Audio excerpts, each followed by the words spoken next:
রামনারায়ণ রাম।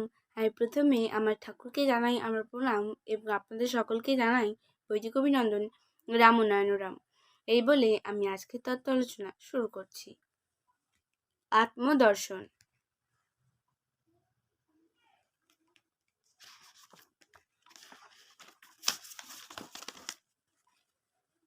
গুরু স্মরণ, গুরুমূর্তি চিন্তা বা গুরু ধ্যান করাও যা, তার দেওয়া মন্ত্র জপ করাও তা।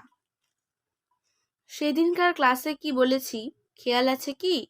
ক্লাসগুলি যে বলা হয় খেয়াল করো তো। বাড়িতে গিয়ে চর্চা করবে, যেদিন যা বলি সপ্তাহ ভরে খেয়াল করবে, চিন্তা করবে, গভীরভাবে চিন্তা করবে। আর এক জন্মাষ্টমীতে ওই বাসায় ছিলাম, শ্যামবাজার। নাদ সম্বন্ধে বলা হচ্ছে। নাদ অর্থ কি? নিন্দা, গালিগালাজ, যাবতীয় যে কোনো শব্দই নাদ। বিভিন্ন শব্দ, গালি বলো, মন্ত্র বলো, যা বলা যায়, ভালো বলা যায়, আবার খারাপও বলা যায়। যে কোনো শব্দ একটা মুখ হতে, জিভা হতে বাহির হচ্ছে। কেউ 32 দাঁতে, কেউ 28 দাঁতে, যার যা আছে তাতেই কথা বলে শব্দ করে। কবি, বক্তা, শয়তান, লেখক হাজার হাজার হয়ে যাচ্ছে। যার যার কথা সবাই বুঝতে পারছে। সব শব্দ ব্রহ্মের সঙ্গে মিশে যাচ্ছে। যে অহর্নিশ শব্দের স্রোত চলছে, কথা না বললেও মন থেকে একটা ধ্বনি সবসময় ভেতরে শব্দ হয়ে বয়ে চলেছে। কখনো জানা যায়, কখনো বা জানা যায় না, কখনো বোঝা যায়, কখনো বা বোঝা যায় না। সেটা যখন জানা যায়, একটু চিন্তা করলে বুঝতে পারবে জীব সব সময় একটা চিন্তা ছাড়া থাকতে পারে না। মনটা সবসময় শয়নে, স্বপনে, জাগরণে চলতে থাকে। একটা জিনিস যখন চলতে থাকে, বইতে থাকে, তখন তা অপর একটি জিনিসকে আশ্রয় করেই চলে। এই যে চলা, চলতে গেলেই একটা কিছু আছে বুঝে নিতে হবে। মন চিন্তা করেই চলছে। শুয়ে বসে হাঁটায় চলায় মন চিন্তা করছে। চিন্তার সাথে সাথে দেহ হতে আগুনের শিশের মতো একটা ধ্বনি সহস্রার দিয়ে বেরিয়ে যাচ্ছে। একটা জিনিস আশ্রয় করেই যাচ্ছে।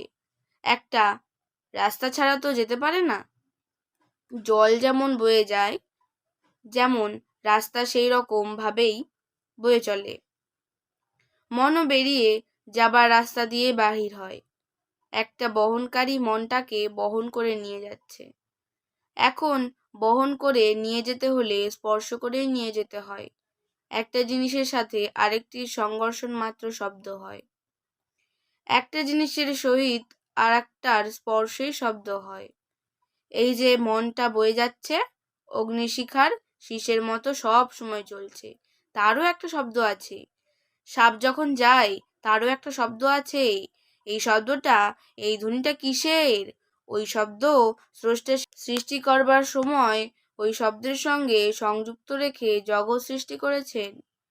শব্দের সঙ্গে সংশ্লিষ্ট রেখেই যা কিছু সৃষ্টি হয়েছে। স্রষ্টার জগৎ সৃষ্টির কারণ শব্দ ব্রহ্ম। শব্দ ও বস্তুর সম্মিলিত ও যুক্ত অবস্থা, এই দুটোর সহিত যুক্ত অবস্থায় এই জগতের সৃষ্টির যা কিছু। দুটো শব্দ একত্রিত হয়েই আরেকটি শব্দ হয়। এই জগতে যা কিছু অর্থাৎ সবকিছুই শব্দের সৃষ্টি হয়। সবই একটা সংযুক্ত বা যুক্ত অবস্থায় আছে। সাংসারিক জীবনে, ব্যবহারিক জীবনে যা কিছু দেখছো, শব্দ বা ধ্বনি বা নাদ থেকেই হয়েছে। এই যে ফুলটা দেখছো, কি করে বুঝলে? একটা ধ্বনি পেলাম, এর ভেতরে নাদ আছে, শব্দ আছে। এটা দেখাও যা। মেঘের যে গুমগুম আওয়াজ, যে শব্দ, সেটা স্বয়ং নাদ, সেটাও একটা ধ্বনি। এই ধ্বনি তত্ত্ব সর্বত্র একইভাবে বয়ে যাচ্ছে। যে জিনিসটা দেখছো, যার পরিবর্তন আছে, শুকিয়ে যায়, ক্ষয় হয়ে যায়, সেই জিনিসটা আর থাকছে না। এরূপ আর থাকছে না। এই রূপটাই এখানকার রূপ। এই রূপটা পরিবর্তন হচ্ছে আর একটা রূপে। যেমন রেলওয়ে যাত্রাপথে স্টেশন থাকে, ট্রেন থেমে থেমে যাচ্ছে। এই বিভিন্ন রূপ বিভিন্ন স্টেশন, এও থেমে থেমে এক এক রূপে এক এক স্টেশনে থেমে থেমে চলে যাচ্ছে। এই ফুলটা শুকিয়ে গেল, হাওয়ায় গেল, ধুলায় গেল, অগণিত ভাবে চলে গেল, অগণিত রূপে চলে গেল। কাজেই দেখা গেল যে জিনিসের পরিবর্তন আছে তাহারই গতি আছে, শব্দ আছে এবং তাহাই শব্দ। কথা বলে কে? কথা তো বলছো এই যে জিভা, দাঁত ঠোকাঠুকি দিয়ে কথা বলছো। যে কথা বলছে তাকে খুঁজে পাচ্ছ না।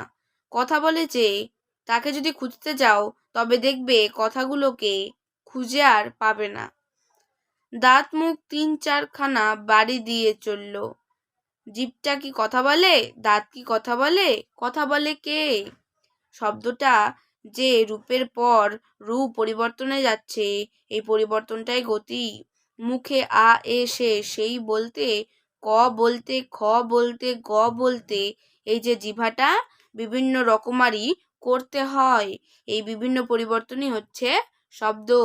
এই জগতেও রকমারি চলছে।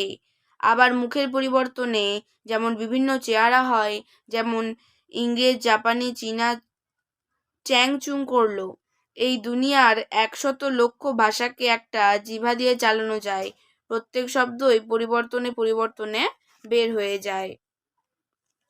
আজকের তত্ত্ব আলোচনা আমি এখানে শেষ করছি। দেখা হচ্ছে পরের ভিডিওতে। ভালো থাকবেন, সুস্থ থাকবেন। রাম নারায়ণ। প্রতিদিন এরকম নতুন নতুন ভিডিও দেখতে হলে আমার চ্যানেলটিকে সাবস্ক্রাইব করবেন এবং পাশে থাকা বেল আইকনটি প্রেস করবেন। ভালো লাগলে শেয়ার করবেন। ধন্যবাদ।